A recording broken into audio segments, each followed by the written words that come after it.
Welcome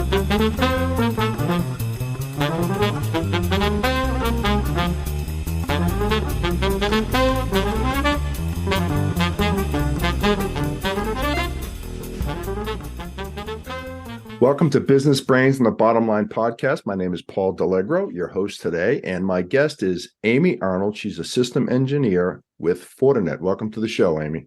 Thanks, Paul. I'm glad to be here. Well, glad to have you. So, you're in technology, as am I. But what I wanted to. We'll talk about technology a little bit later. But I loved your journey. How you got into IT and the different paths you've taken as you've been in IT. I know that you, I saw in your notes to me that you went to law school for 5 days. That's good stuff. I did. I got an undergrad degree in arts and humanities. So perfect for saying, would you like fries with that? Yep. And went to law school because it's perfect for law school. And I went there for 5 days and it's like, I could do this, but I really don't want to. Yeah. This isn't what I want to do. The theory of law, the problem solving of law, I liked, but the actual doing of law. Yeah. Even after 5 days, I knew I was out. So I had to reinvent myself. That's awesome that you figured it out after 5 days. Because think about it, if you had gone 3 years or something, kind of got to the end and like this thing. So you were smart to get out when you did. That's a good thing. Well, and I'm the type of person, if I had done a year, because we were like, do it a year. And I was like, if I do a year, I'm going to do the other two. Why would I waste a year of my life? So no, I knew this wasn't what I wanted to do. So I came back and had to reinvent myself, figure out what was I going to do with the rest of my life and my, degree. Yeah. So how did you get into technology? So I actually started taking classes. I happen to be fortunate enough to live pretty much with a technical college right in my backyard. And I'd been avoiding tech for a while because my dad was in tech and I was like, you just want to do it because, you don't really know what else is out there type of thing. And then I took a programming class, a networking class. I still remember when they explained to me what a router was. I literally didn't know what a router was at that point. IP addresses, didn't know any of that. And I remember that. And I was like, that's what I want to do. Well, Amy, there's some people out there that think I don't know what a router is still, so don't feel bad. Well, but yeah, I remember it, and the programming was okay, but the networking, I was like, that's what I want to do. I did, all the classes that they had. I did cert tests, and then I ended up getting my first job, and they didn't have any managed network devices, and so I ended up doing server stuff for a few years. Nice. Because was that at and we won't mention names or keep the innocent the innocent out there nameless, but you got a job at a city, correct? I did. That was actually after this. So my first technical job, I ended up getting my MCSE because they didn't have any networking for me to do. But it did get me an IT, and I got a few more certs, and my first job was actually in a city doing networking. So, and that was awesome. Like when I got in that job, it was like network engineer is my title. I was so happy. I was like, this is where I want to be. It's like anything else is once you get your first, the first job is the hardest to get, I think, because people are always looking for experience, but I'm not necessarily sure I believe that philosophy. I think you hire people that have great attitudes and great learning capabilities. Mm-hmm. And you definitely fall into that category. Yeah. Yeah. I would say even, I still remember interviewing for that city job, and I didn't have a whole ton of networking experience. I had a lot of certifications. I answered a lot of technical questions. I could do the job. And they could see from the interview how I thought process, the logic, the troubleshooting. And they were like, yes, you are who we want. And it was awesome. It worked out great. Yeah. So you went from, again, and I talked about it earlier, your journey. You went from working for an end user, we'll term it that way, to a partner, a reseller like us. So in our industry, just for the people out there that are not really sure what we do, there's kind of 3 different angles here. There's the end user customer, then there's the OEMs or the manufacturers, which is kind of like the Fortinets, the Ciscos, the Dells, people names like that. Then there's integrators, consultants like us, like Prescriptive Data Solutions. You went to work for one of those companies initially after your city job, correct? I did. I wanted to try it out and see what that experience was like. And it was different. I used to say with the city, you know your network, you know where you've set the fires. You did this to yourself, literally. With partners, you're often called in to put out the fires, Right. right? And nobody calls their partner SE when they're just having a good day, like, "Hey, Amy, things are working great. It's awesome." They're calling you and it's like, this is crashed. This is, we need this right now, and it was a great experience. You learn a lot. You learn really fast. It also takes a lot of hours. Nights and weekends can get consumed very easily with Yeah. partner life. I'm on the sales side. It's a little bit different. I have a more steady schedule, but you're right. I mean, when a customer calls at 2 a.m. and says, "I'm out," Yeah. you don't say, "Well, I'm off the clock." It's just not Right. done. You get up and you start logging in and finding, yeah, Yeah, exactly. that's So, exactly right. yeah, and actually, I started at a partner doing voice deployments. So I thought on the customer side that I knew voice pretty well, and I was like, hey, I could really, go and do that and really be awesome at it. And I was, but I didn't know nearly as much as I thought I did. Right. I started doing customer deployments. I was like, oh yeah. So yeah, that was quite an experience. Going from general networking to you're now the voice expert. Yeah. So And that's pretty complex. Voice is complex. There's a lot to it. there is. I probably underestimated how much there was to it when I Yeah. first was like, oh yeah, I'll do that. I already know a lot of that. From having run it and being an admin of it type of thing. But yeah, no, I learned a lot. It's actually where I started blogging, because I got thrown into a lot of situations, that I didn't know the answer. And I had to figure out how to solve Yeah. this problem. How should this be deployed? How do you fix this? And so I started writing it down, and putting it out there for folks who found themselves in the same situation. Cause I had a lot of people would call me with a lot of complex, weird stuff. They didn't call you when their phone had dial tone and they could call, they called you when phones did weird things.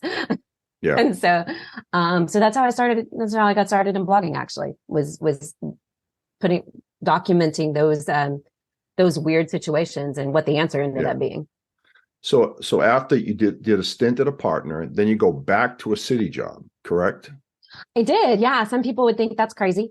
Um, but what they had made a couple changes at the city that I had been at. I worked closely with the director who was becoming director. And I missed doing all the things. Like voice is great, but I am someone who likes that holistic approach. I like doing the routing, the wireless, the voice, and seeing how it all works together. I miss that. Yeah. I'm a packet junkie. I like to work on the network, not just one piece of the network, if that makes sense. Yeah. Again, you use the word holistic, right? It's one thing to be a network specialist, but when you can look at the whole system combined, it definitely looks like a lot more fun. Yeah. Well, in public sector too, a lot of times, and this was true with my case, is they maybe don't pay as much, but you generally get your nights and weekends back. And my kid was young, and that worked really well. It was a good fit. I did that for a very long time. Yeah. So I one acronym we should probably clarify. SLED means, and that's, cities fall in the SLED space, which is basically state and local government and education. Mm-hmm. Yeah. So anything, any city, any county organization, they're all kind of in, any higher education, like a university, all kind of fall into the same. And at most manufacturers, that's a vertical, right? Yeah. Typically that's a vertical because the needs of folks that fall into public sector fall into SLED, and the buying cycles are just much different than commercial and enterprise. Yeah. They've got a lot more going on with that. Yeah, I got to admit, I was a SLED rep for 3 years at HP, and I'm not sure it was a good fit for me because it just moved too slow. Everything was budget cycles. There was, it's just, I guess I enjoyed it to some degree, but it wasn't really. I don't think I was cut out for it, to be honest with you. It's not for everyone, and especially if you don't know that going into it. When I took this SLED role, and I knew what SLED was, like I knew what public sector, I knew what to expect. Right. If you come into it and you don't know, you're like, why is everything so slow? Why are there so many things for this buying. How hard is it to get a purchase order, right? It's Right. all of that. So Yeah, and above a certain amount, everything has to go to the board. It's mhm. it's I've been to a few board meetings in my Yeah. day, by the way. Just Exactly. Yeah. Yeah. yeah, It's a lot of what I would call maybe overhead or oversight in that. It's definitely and having been on the customer side of it, I know what's going on back there and why yeah. it's taking so long. Yeah. Yeah. So it's yeah, different. So now, like I said, we've covered two of the three legs, right? You've been at a end user customer, you've been at a reseller, a VAR, integrator, whatever you want to call it. And now you're at a manufacturer. So you've got everything covered here. Why the jump? Why the jump to a manufacturer? And by the way, when I say jump, I don't mean like you did 6 months. You've done years at each one of these, right? I mean, it's not like Oh you. yeah, definitely. So I had a bingo card to fill out, and you have to get them all, right? It's like That's it. Pokemon, you got to catch them all. It's I was getting to a point where I wanted to do, it's like the problems that were coming in, you're like, I've solved these problems. I want to do maybe a new challenge, a new, something else to do, right? With the skills and it was just that time. So, and I'd been to the partner side and I was good at what I did, but it wasn't my favorite fit. And, Right. I wanted to try being at a vendor, and seeing, because a lot of um, what I like about what I do in networking, an SE role that I do right now, I get to do, if that makes sense. I'm not sure It that does. grammar was right, but All right. Hey, yeah, it's sorry, right. you're a technologist. You don't have to speak perfect grammar. Right. So a lot of the things I loved about my job, in networking and about the, security and all that, I get to do in a SLED role. Well, I could do an SE role, but specifically in SLED. So a lot of things that I'm very familiar with, I can sit down with customers and talk to them, in terms that they know and really have a deep understanding of what they do. Yeah, I So think that's, that's important. You've been in the SLED space at the customer, so you can really understand the challenges that they face on a day-to-day basis because you lived it. yeah, exactly. And it really gives you kind of an instant credibility when you go in, because, you got to build trust, right? Yep. And we talked about SLED being slow. You got to build that trust over time. Like, it's always over time, but especially in SLED, they are used to getting, kind of like, a lot of vendors send them kind of like the first account managers just out of college. They don't know what they're doing, things like this, right? They're used to kind of being vendor abuse, so to speak, right? So Yeah. you got to go in, you got to build the trust and be like, hey, this is what I'm here for you. Let me show you the value that we can bring, Yeah. right? And let me talk to you about things that I've been there and sat down and done. So yeah. Yeah, but I've always said, building that trust is not easy because customers really are not going to buy from you unless they trust you, respect you, like you, and just all the above, right? It just and that takes time. There's no replacement for that. A lot of guys think they can walk in and just, they think they're great salespeople and they think they can convince anyone to buy anything. It just doesn't work that way. It's a process. Yeah, it really is. You can't just, like you said, go in and say, I can convince them to do that. No, they're going to look at you and be like, I don't know who you are. Get out. But one of the advantages that I got to bring to this role is I had been, part of a lot of different, activities with other cities, building, relationships with other network engineers doing the same job that I had done.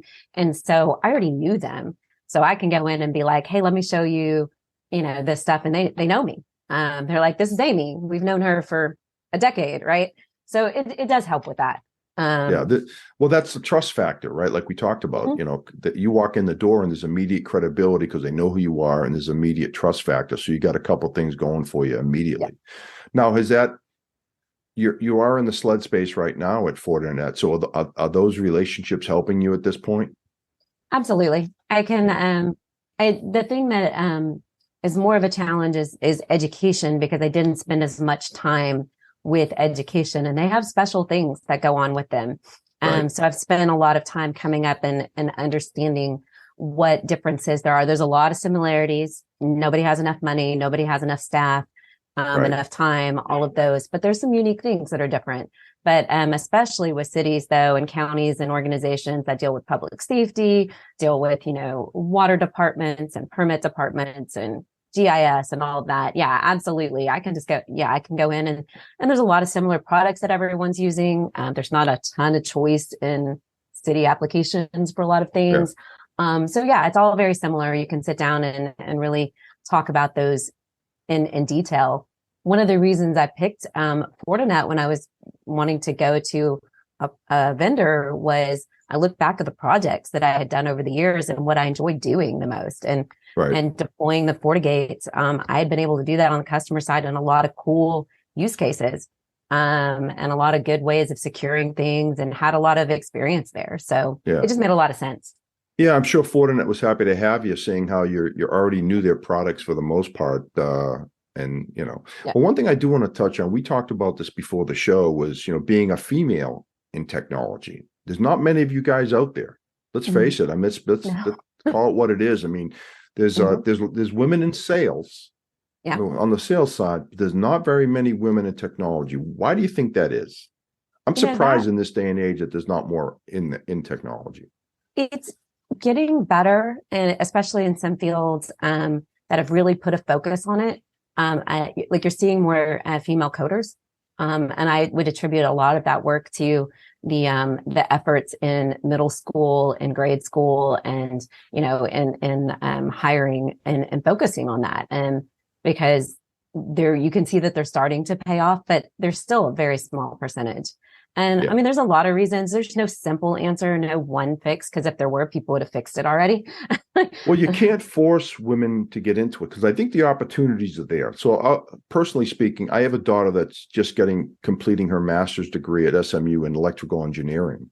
But she loved it from when she was a kid. I didn't have to force her or coach. She just loved math and sciences. And like I said, she's got jobs lined up. And I will say this, she did and I won't name any company. She did a internship at a major defense contractor, and there were 40 people in her intern class, and she was the only female.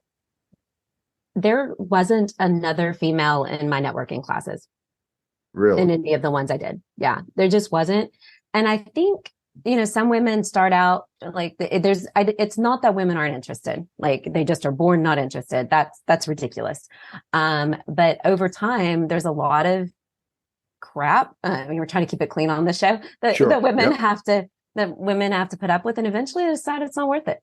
There's several that just decide it's not worth it. So for me, I'm like, I'm just going to ignore it, or deal with it when it comes up. And there's been stupid, stuff that I've had to deal with being comments and behaviors and things like that have happened.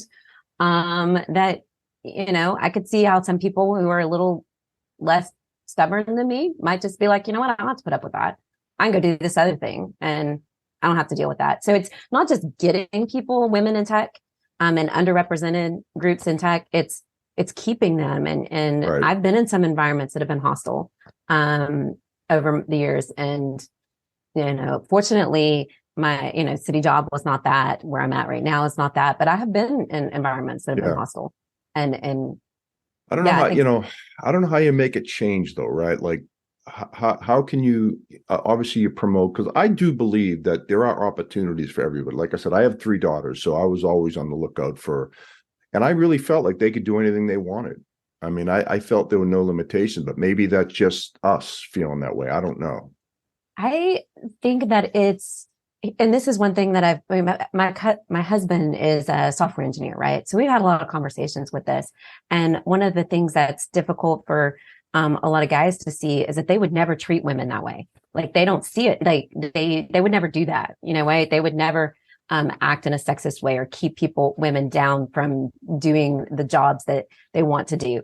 But there are people, but it does happen. Like it absolutely does. And it's so just, there's not a one thing that can fix it, but the welcoming attitude, the assuming she's technical, right? That's a huge one. Like I've been at so many events where they just assume I'm in marketing.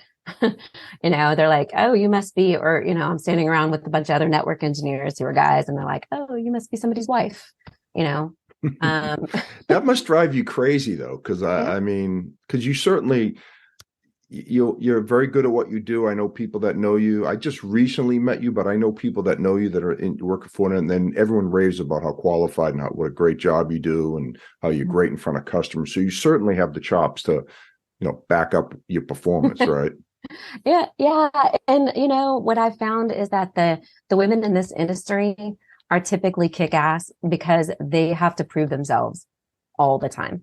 Yeah, And they do because but there are some places that are just better than others, that are more welcoming. They have the right kind of attitude. They assume you're technical. They don't, all of that is great. And you just get out of the places that aren't, toxic places. yeah, I don't know that there's a lot of things you can do to save them, yeah. except just, Now I think you told me that you have one daughter and she's in technology as well. Mhm. She's a coder. Is that correct? Yeah, she is a sophomore CS student. And I tried to Nice. convince her networking was the coolest. But she was lured in by coding. And so yeah, she does that, and she loves it. But I remember her telling me in her high school classes, boys would make fun of her code, and she was like, "Whatever, my code's better than yours." So, you She's like know, her mother. She's tough like her mother. I see where she gets it from. she is, but yeah, exactly, she is. She's a redhead too. So, Oh wow. there's a lot of stubbornness in this house. Yeah. Well, and so your husband's a programmer as well, so she got it really from both sides. Yeah, and I think that's why when people say, women just don't have the aptitude. Oh my God, so offensive. It's like, are, Yeah. are you kidding me? But I will say I grew up in a more traditional house where I didn't even know I could be a network engineer. I didn't even know what that was. Yeah. Um, my dad was in IT, but we got Barbies to play with and, go away little girl, right? Type of thing. And fortunately, my dad didn't really have that attitude, but the rest of society did. Yeah. And they were like, what are you talking about? And so it's changed a lot though. I mean, I'm kind of old, so, but it's still not where you want it to be, right? You can look Yeah. at photos of conferences and you're like, there's only one girl there, maybe Yeah. two or Bunch of none, old and well, surrounded by a bunch of old guys. generally. Yeah. So, Yeah.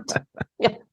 But yeah, I think So it's just, accountability and finding places that promote and yeah. treat And I people. am I am not a big believer in quota hires, right? Like, oh, you got to have this Oh, many yeah. women, this many this. I'm like, if you're qualified for the job, you should get it. Period. End of story. Right. Right.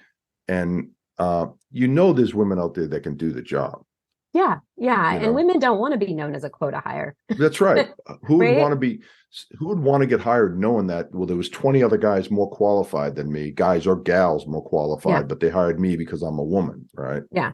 I think where we run into is that there's a lot of interviewers who assume a competency of a male hire, a male interviewee versus a female interviewee. I've seen it's, they've done a lot of studies on that where it's, even though there's not evidence that one is more qualified than the other, so to speak.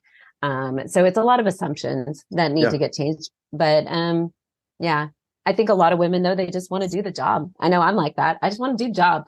Yeah. like I don't want to, get on a bandwagon and be like, Yep. all of that. I just want to do the job. Get up every day, work, make money, Yeah. provide for your family, have fun, right? Yeah. It's simple Right. equation, I think. Exactly. You So, know. but there's a lot of extra stuff that you end up having to deal with as Yep. the female in tech. Well, so so you're at Fortinet now. Mhm. Good company, by the way. We represent Fortinet. We do a fair amount of business with you guys. We think highly of your company, your solutions. But there's a lot of solutions at Fortinet, right? So do you specialize in Yes. any? Tell me a little bit about what you do. So like most of my career, I do a little bit of everything. Yeah. I really don't think I could have prepped better for this job than having done voice and wireless and route switch and security all because Fortinet, with the difference in Fortinet as far as a company is, it's basically we're looking at network infrastructure, application, all of that from a security first perspective, right?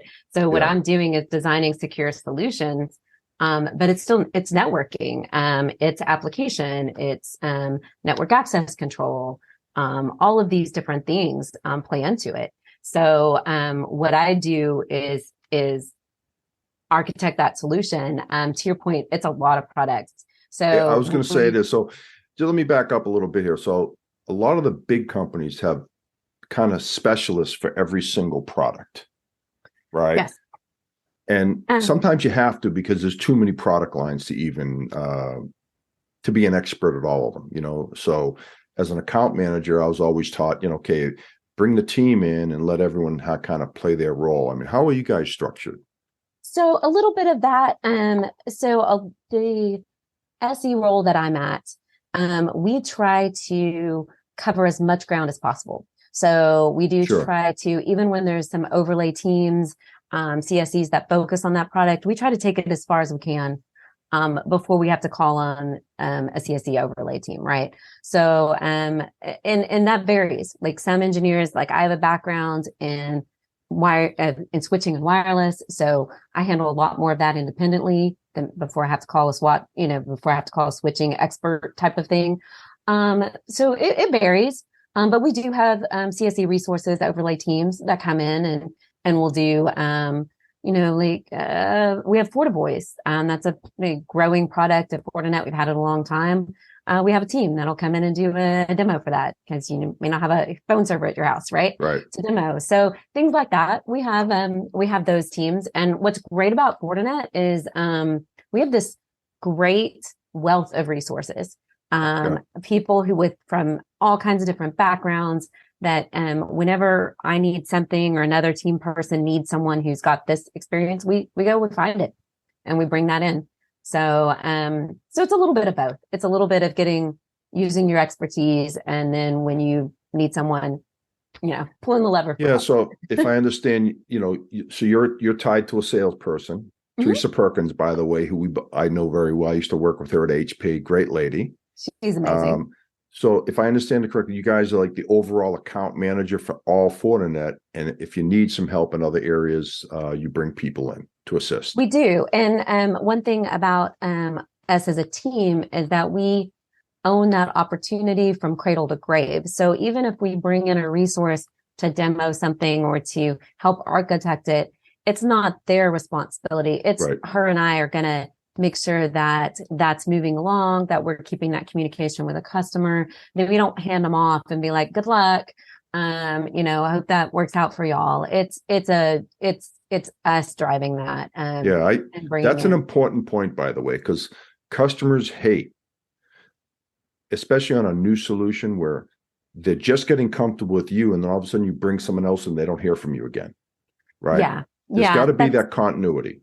Yeah, exactly. Yeah. And you want them to, it's for their comfort level, for the customer and for the CSE, because they've got, you know, these overlay teams and these experts, they've got a lot to do. They've got a lot of customers. They can't be chasing down your customer, right? That's us. We handle that so that they're comfortable. They know who's involved.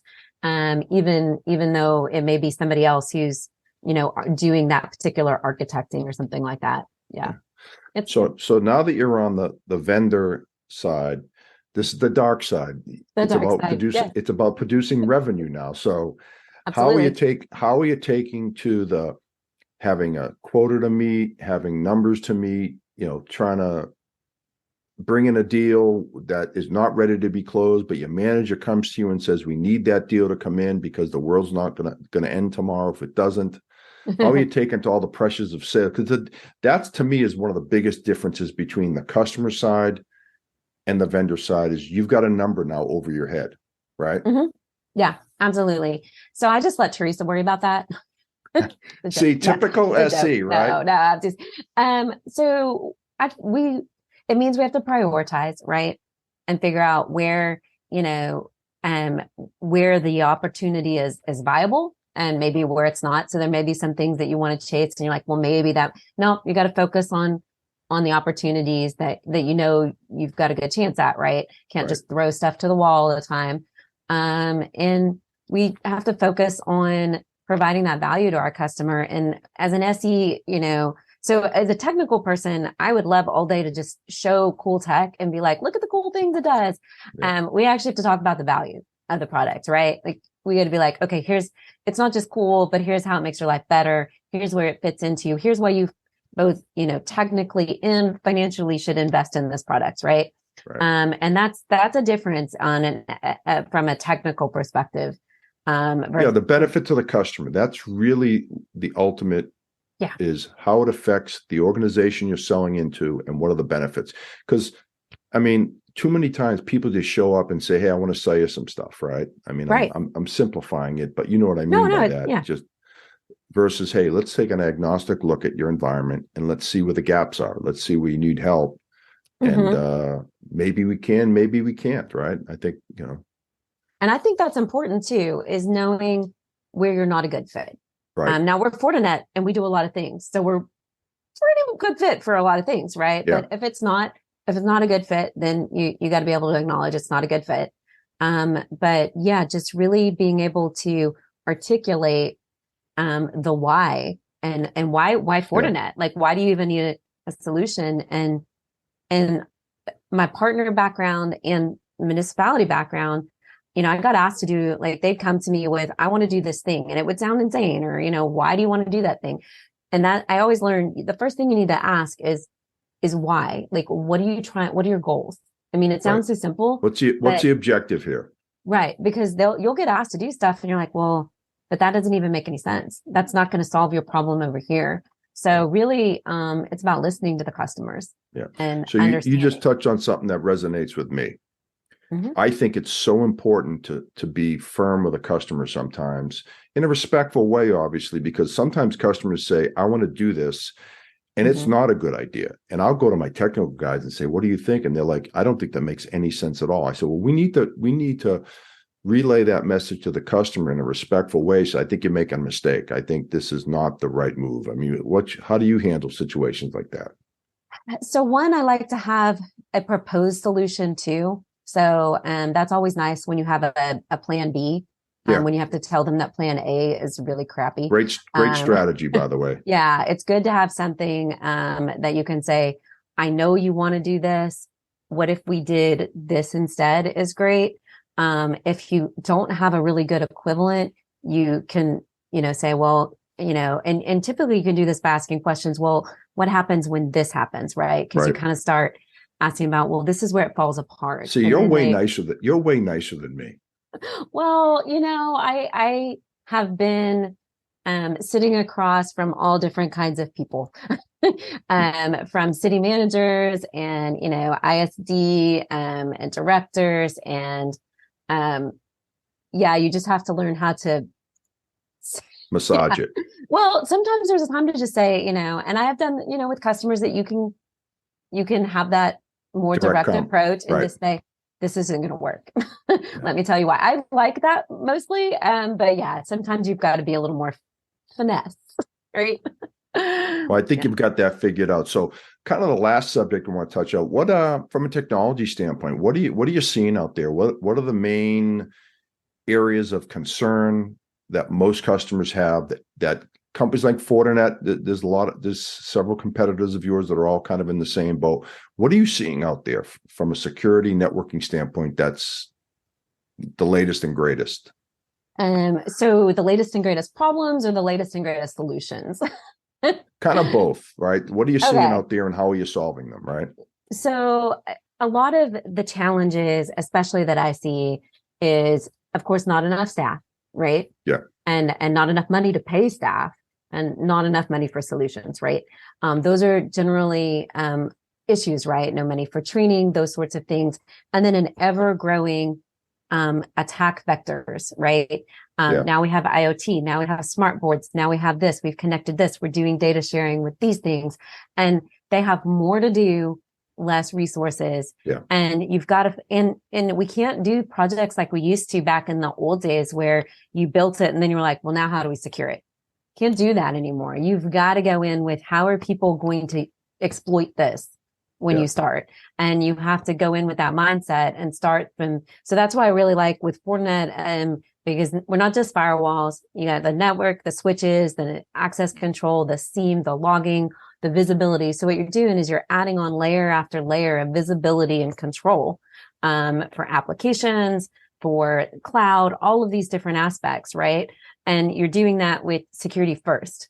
And we do, we make our stuff easy to use type of thing, right? Yeah. Like you can, if you've ever seen our switching and wireless demo, we make it a lot like configuring the FortiGate. We keep it really simple. You don't have to learn a bunch of different things. Yeah. So it's about making it easier on the administrator, giving them visibility in places they didn't have it before, especially with the landscape of threat expanding so much. And then giving them the ability to mitigate with automation and workflow and things like that, where it can do a playbook and quarantine something. I see this, it's sharing the telemetry of the fabric, the Fortinet fabric that we talk about. Yeah, That's no, what it's you're doing. raising some great points. I mean, making it simpler for the customers, who you touched on a couple of things: lack of staff, lack of qualified staff, and lack of money, right? Yeah. So Mhm. those three things lead you to, so we're seeing a lot of companies coming to us wanting to outsource some of those responsibilities, some managed services. So that's kind of that's a trend we're seeing on our side as well. Yeah, exactly. Because it's more than one or two people can handle at this Right. point. And there's no slowing down of the requests. It's only growing. They want more data, more access, more applications, more on the network, so to speak. Yeah. But not more staff.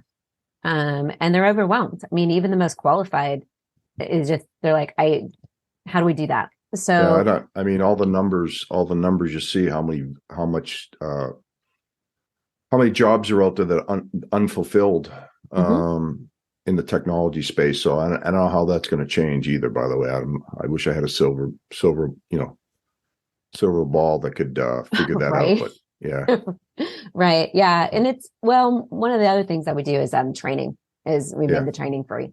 So at least folks who, I mean, that's a real problem in public sector is access to training and training dollars. Because there's a fear in some places, there's a fear that if you train them, they'll leave. In some places it's, we have more priorities, we're not paying for that, figure it out. Right. So all of those different reasons, it's nice that there's actually training out there that you can go and you can do and figure out. So it's awesome. It helps.